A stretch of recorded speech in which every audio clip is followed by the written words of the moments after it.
Ladies and gentlemen, boys and girls, welcome back to the podcast and the YouTube channel. We have weekend content Saturday, NBA 7-game slate today. We're going to break it down here after the massive 10-game slate on Friday night. Hopefully you all had a good start to your weekend, good DFS weekend, PJ's going well, the XFL today, and we have a nice healthy 7-game slate in the NBA. Appreciate you all being here. And before we get into the video, if you are indeed new here, appreciate if you hit the subscribe button on any of your favorite podcast platform that you might be listening on, and or if you could leave a YouTube subscribe button and notification bell. Reviews are also appreciated on the podcast platform. I'll preface the show by saying that once again, we're doing the Weekend Warrior Challenge for $50 giveaway announced on Monday, reaching out to somebody who leaves a review on the podcast and subscribes. You get one entry for subscribing. You get 3 additional entries for leaving a review. Now, people have told me that if you're not an Apple or iPhone holder that you can't leave a review, but you can go on the desktop version. I believe you can sign in, and people have had success, my own family members, at leaving all those reviews. So everybody is in the raffling. You can find a way to just Google iTunes review for an Android or whatever it might be, but on the desktop version, you just make an Apple ID login and you're good to go. But either way, that is very much appreciated. I will link up the podcast page down below, and then you can see the link over to iTunes or whichever other platform you want to subscribe on. I believe you can only leave a review on iTunes, though. That is a $50 giveaway. Last week, only like 6 people did it. In a couple people, like 6 people left reviews, so one of them won, and it's pretty good. 1 out of 6 chance. If you leave a review, you pretty much are going to win over the people who don't. So appreciate that. I'll also call out that I do have Patreon exclusive content today. The tiers are up. I now included rankings for the XFL for cash and GPP, ranking them by A through F. Well, if you're an F, you're probably not making the rankings, but A through D for the most part. Slows are up. They've gotten really good feedback so far. Hopefully you all have access and can check those out, as well as later today, the NBA projections will be up. So thank you so much. Let's get into this video, starting with the injury news. Dwayne Dedmon for Atlanta is going to be out yet again with an elbow. You had Damian Jones in the last game pick up 4 personal fouls in 8 minutes. I mean, that's just a guy. He's fouled out within 12 and 14 minutes of play so far this year. He's a talented kid who just can't stay out of foul trouble. It is somewhat sad, I guess, but you've had Bruno Fernando play 20-plus minutes in back-to-back games, start those games. John Collins picking up more minutes at the 5. It does make Fernando at 3,500 at least interesting. It's just very unstable production when you're not playing big minutes, and Fernando himself is one to get into foul trouble, and if Damian Jones doesn't get into foul trouble, well, then there's even more issues for Fernando. For Boston, Kemba Walker is going to be out again. This knee injury seems like it's really limiting him at this point, and you just get what you've been getting. You have an even more priced up Jason Tatum at 9,400, as he should be. When you're just talking about with Kemba off the court this year, Tatum is a 1.32 fantasy point per minute producer. You're seeing him have the best month of his career without a doubt, probably the best 2-week stretch of his career post All-Star break, without a doubt, and it doesn't come with any surprise that Kemba's out of the rotation. Leads the team in usage when Kemba's off the court at 32%. Jaylen Brown is number 2 at 26%. Gordon Hayward is number 3 at 22%. So I think Tatum is still in play at 9,400, but not as appealing. I think $6,900 Jaylen Brown looks very appealing, a 1.6x multiplier on SuperDraft. And then I think Gordon Hayward, even though he hasn't been producing over the last couple of days and really weeks because of this upside from Jason Tatum, if you're trying to get leverage, I think he's still in play. Andre Drummond missed last night and has missed a couple of games now with a calf injury for Cleveland. He is questionable today. Kai Bowman is not going to be with the team. He's out with an ankle. And Jordan Poole for Golden State is questionable with an ankle as well. This means they're going to be down, if Jordan Poole was to miss, somewhere around 50 minutes out of their backcourt. You've already had Damian Lee playing nice minutes, around 30. He's been productive. I think he'll see the biggest bump here if indeed these players are ruled out. You'll have some more Toscano Anderson probably going in there at small forward as well. Houston, Eric Gordon missed the last game. He's questionable with the knee. The biggest bump would be to Daniel House, some to Austin Rivers. In LA, LeBron James, big news, is questionable with the groin. If he's out, $4,200 Rondo still looks good. Kyle Kuzma at a cheap price point, played 29 minutes. He still looks good. Anthony Davis, of course. So the biggest news in the slate right now is LeBron James' status at questionable with the groin. Hopefully we have that before the game locks. And then Danny Green is doubtful with the hip. You can give some of those minutes to Avery Bradley. You can give some of those minutes to probably Alex Caruso as well, and some of the other guys, KCP in that backcourt, those wings there, the endless amounts in LA. Memphis, Jaren Jackson Jr. and Brandon Clark remain out. You're just going to continue to get a rotating door of them playing small with Kyle Anderson at the 4, Josh Jackson getting some minutes. It's really hard to pin that down. Just a reminder that Kelly Oubre is done for the year, and Damian Lillard is still out so far this season. With no Damian Lillard on the court this year, we know what we're getting. We're getting really high productive minutes out of CJ McCollum, who is now up to 1.26 fantasy points per minute. Hassan Whiteside's at 1.17 fantasy points per minute with no Lillard on the court. When you're looking at usage rates for those guys, you're getting McCollum right now at 32%. Carmelo Anthony actually at 25.2%. It's just a matter of, will Carmelo take mid-teens in shots instead of single digits, and will he make more than 30% of them? If so, you're probably getting the 35 to 45 fantasy point night from Carmelo. If not, you're middling in the 30s. Marcus Aldridge will miss yet again. Last time out, $3,200 Jakob didn't start, and it ruined a lot of lineups. This time out, will he start? Who knows? They're facing Orlando and Vooch and Aaron Gordon, which is now a big front court that has been dominating since the All-Star break, specifically Aaron Gordon, but Vooch is holding his own. So I think Jakob starts here, but who knows at this point? $3,200 Jakob will be one of the better plays on the slate yet again if he does start and play 24-plus minutes. But the circus will start up once again because last time Trey Lyles started at the 5 and Podol just played backup minutes, and it was not great for people who played him. And he had about 5 minutes to change that. So no, Aldridge also makes DeMar DeRozan one of the best plays on the entire slate. I end up getting to a good amount of DeMar DeRozan last time out. He drops 50 plus, and I will be ending up getting to a good amount of DeMar DeRozan again, who is a 1.35 fantasy point per minute producer this year. When you have no 1.37 now fantasy point per minute producer, when you have no Aldridge on the court, he sees a 33% usage rate, by far the highest on the team. Rudy Gay would be the second among probable names at 22.7% usage. Patty Mills at 22% with no Aldridge on the court this year. We'll get into the early interest now. The target offense sheet, I haven't showed it. A couple of people have asked in a couple of days. It just pretty much, I like showing the higher total games, and a lot of them aren't out, especially on the weekends, especially when there's just a ton of injury news to account for. So if you want to see what the target offense sheet is, it's just Vegas odds, pace, defense versus position. That's always included in the Patreon projections every day if you indeed miss it on this video. So on the early interest, yesterday was the first day that we have added fantasy draft salaries and super draft multipliers. It's just a good way to kind of see the differences. But if you are here right now, you can see the logo above my head is drafters.com. Now, they don't have salary caps, which is nice, so there's no need to kind of compare them. There's no need to try and fit the puzzle together. They're going to have best ball leagues pretty soon, but the big thing is that they're like a snake draft format. It's about 5 to 10 minutes to do a draft. It's very quick. For NBA, I would recommend waiting as late as you can into the evening so that you don't get hit with your number one pick, and your first overall pick is, I don't know, Anthony Davis, and he's sitting out, right? For example, this is not, he's probable today, but just for example. So check out drafters.com. I do think that it's a really cool site. And if you want a 100% deposit match up to $50, and that's huge. You rarely find that in the industry.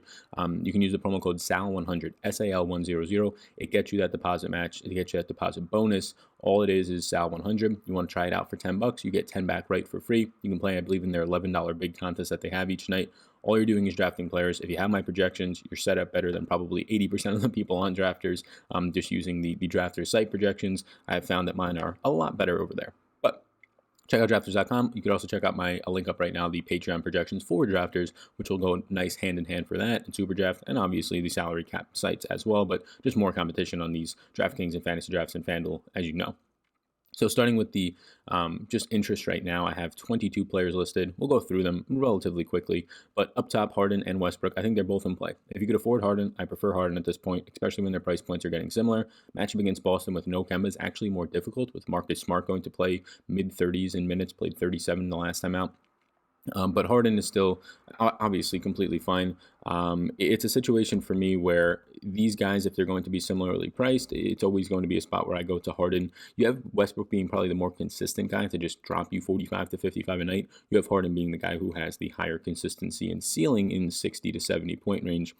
So if we're just looking at the season right now, the usage rates for these guys are so close. Harden's 37%, Westbrook's about 33.5%.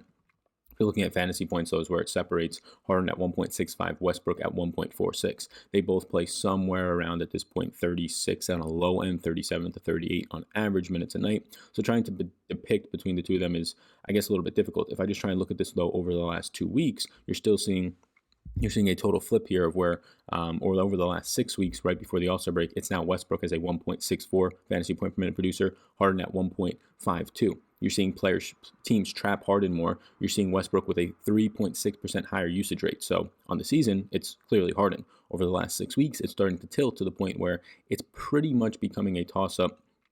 I still like Harden a little bit more, but you can see both of them are interest of mine right now. Vooch since the All-Star break and his teammate right below him at $8,500 Gordon. I never think I would have interest, but they're both just playing fantastic. Vooch is getting consistent 33 to 34 minutes in close games. I don't know if this game stays close, but no Aldridge to account for. He's going to have Jakob as his most difficult matchup.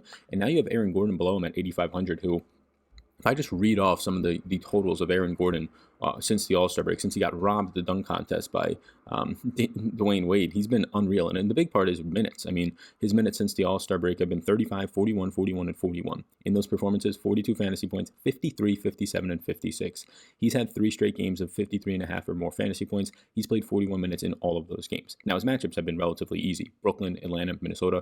He's starting at the 4. He has a nice matchup yet again against San Antonio, where he'll face Trey Lyles and Lonnie Walker and Rudy Gay. 8,500 is a crazy price point, though, especially when you consider that coming out of the All-Star break, he was relatively seemingly overpriced at 7,300. So he is still expensive. He's a GPP-only play for me. But if you told me I'm not going to project him for 40 minutes, but if I project him for 37 or 38 minutes, he's going to look good. If I project him for 40 or 41 like he's been getting, he's going to look fantastic. He's been around a 1.15 fantasy point per minute guy over the last month. Next 2 guys up are 2 more teammates, DeAndre Ayton and Devin Booker. I prefer Ayton more. They have the same multiplier in Superdraft. Booker, you're getting a slight discount as well in Fantasy Draft, but I prefer Ayton more across the board. If I'm ever picked to choose between centers and guards, I'll always be picking centers if I think they're pretty equal, just because centers on average score more fantasy points than guards. Just makes sense. They have easier opportunities for their double-double bonus on DraftKings. They have easier opportunities for blocks, which is a bigger uptick in peripheral stats, and just opportunities for easier basket opportunities closer to the rim. So, said the word opportunities all out there. Apologize for that. But yeah, Ayton over Booker for me, but I think they're both in play. DeMar DeRozan, 1.37 fantasy points per minute in a large sample without Aldridge on the court this season. Just give me that at 7,600. Stands out a lot. He almost makes the next guy up in Spencer Dinwiddie look worse. Now, Dinwiddie's price point drops $500, even though he had the best night he's had in a while. The salaries were already out last night before he went off, but I think it's just a small sample. Him and LeVert are still kind of neck and neck for who has that good game. They're really cutting into each other. LeVert, though, is priced in the 8K range, so I'll still prefer Dinwiddie. Gordon Hayward, if you're looking at game logs, he's probably not going to go owned, especially in a range around DeRozan and Dinwiddie, who just had a nice night. But I still think Gordon Hayward has this 50-point ceiling in him, and now you have a matchup where he's facing Houston. He will stay on the court. There can be times in this game where he's actually playing the 5. I think Hayward's in a very interesting spot tonight. You always have a lot of people roster a high-priced Tatum, who's been doing good. That's fine. I'd rather get up to the Westbrook and Harden tier. You're going to see people Westbrook roster the next guy in Jaylen Brown, who I think is completely fine. I have a lot of interest in him at still a cheap $6,900 price tag. Gordon Hayward, because of his past recent results, is going to acquire a lot of recency bias and be unowned. Now, does that mean he's an automatic slam dunk play? No, but if you're telling me that Gordon Hayward minutes since the All-Star break right now have been 38, 40, 31 where he picked up, where it was a blowout with 12 minutes and he ended up losing the last 3 minutes, 3.5, 4. So let's just say 38, 40, 35, and 36. If I project Gordon Hayward for 36 minutes today against Houston, he will project out much better than the 21 and 19 fantasy points he scored the last 2 times out. Last time out, he shot 33% from the field. The time before that, he just had a lack of peripherals, ended up only having 7 rebounds and assists, no steals and blocks, only shot 7 times, which more times than not, he's going to shoot way more than 7. His average shot attempts on the year are somewhere around 14. With Kemba Walker out, they're going to get up a little bit more. So I think Hayward is one of the sneakier mid-range options on the slate. GPP really only play. Jaylen Brown's great at 6,900, second on the team in usage, 1.05 to 1.1 fantasy point per minute guy since Kemba's been out. Jonas Valanciunas, it's all about the minutes. He's really cheap at 6,400. It's a tougher matchup against the Lakers where they will be big for the full 48 minutes or so, but Joe Val 6,400. It is a spot where they have Dwight Howard, they have McGee, probably going to be playing around 36 of their minutes at center. So there are more traditional centers in there. Seems like a nice spot for Joe Val to plot a little bit at 6,400. Colin Sexton at 6,200. Just give me Joe Val if you're going to project him for 27 to 28 or more minutes. But Sexton, 33 minutes. He's been very good over the last month right now. Tougher matchup against Indy, though, but I do think 6,200 is a fair price point. Carmelo Anthony, I said it during the injuries, he's going to see good usage, 26%. He should see 33 to 34 minutes, if not more, in a close game. He has a fine matchup against Atlanta tonight. 5,700 looks good. It's always going to look good. It literally comes down to, does Carmelo shoot 8 times, or does he shoot 15 times, and does he shoot 30% from the field, or does he shoot 50% from the field? That's it. And he's a power forward, so he should have easier shot attempts. The problem is Carmelo only shoots mid-range jumpers, doesn't drive at all, and does not shoot from 3 at this point in his career. So he is the most variant player at this price point. Again, if he's shooting 15 times, and even if he's shooting 30% from the field when he's shooting 15 times, he's probably going to score you around 30 fantasy points. If he's shooting 8 times and even shooting half decent to bad, he's probably going to score you in the 20s. If he's shooting 15 times and shooting above average, he's going to score you closer to 40. That's it. He's scoring dependent. There's not much more there. Maybe you get lucky and pick up a peripheral. It's one of the best matchups he can have. He's still in play. Terrence Ross, I'm sad that he just went off for a 50 burger because I continue to play him at a small dose in GPPs when he's unowned, but he keeps playing 28 to 30 minutes. I have him at 29 so far today. He's 5,400 against San Antonio. It's just going to be a nice pace and offensive spot for him, scoring dependent once again, though. Marquise Chris, if he's not in foul trouble against Phoenix, should play somewhere around 25 minutes, maybe even a little bit more. That stands out as probably the best option for him is on fantasy draft. The 1.65 multiplier on SuperDraft is interesting, though. He does have a ceiling in him. I'll also point out that Jaylen Brown's 1.6x multiplier is probably the best play for Jaylen Brown on the entire slate today on any slate. Miles Turner, always okay at 5.3. Damian Lee, I like a lot here. 1.7x multiplier on SuperDraft is meh, but $5,300 on DraftKings, 10-5 on fantasy draft. You have no Kai Bowman. There's about 20 minutes gone out of the rotation. Potentially no Jordan Poole. There's about 32 minutes gone. But either way, Lee's been playing 30 minutes even with Poole in there and Bowman. He's been playing really well. And now you might see an uptick of 32 to 34 minutes for this guy if Jordan Poole's out. And he's a guy who is not afraid to shoot. He's a guy who thrives off the pick and roll, which is what they've really been doing out there. The big reason why was, well, that's really all D'Lo would score off of D'Angelo Russell when he was there. So I do think he's probably going to be the number one scorer on this team today, regardless of if Damian Lee is in or out. And it's a nice matchup against Phoenix. Dillon Brooks is playing huge minutes at 5,200. They're playing a smaller lineup. He's staying out there more. I have a lot of interest in him at 5,200 and his teammate, DeAnthony Melton, who's starting and playing more minutes. If he played 26 in the last one, if I give him 23 minutes, he'll pop off at 4,500, even at a point per minute production. Really tough matchup against the Lakers today, but these guys are still too cheap. Daniel Tice at 4,900. If he stays out of foul trouble and the game stays close here, he'll play 26 to 28. The issue for him is, but it's a major issue, Robert Williams is back today, so he's been out for a while. Robert Williams is probably a center that is more traditional. If you get to play Daniel Tice off the court, you can get to maybe more minutes for Robert Williams, not as many for Cantor, though. So Houston, they play small. I think that favors the most Gordon Hayward if they wanted to play small here. Hayward at the 5, they've done that before in the past.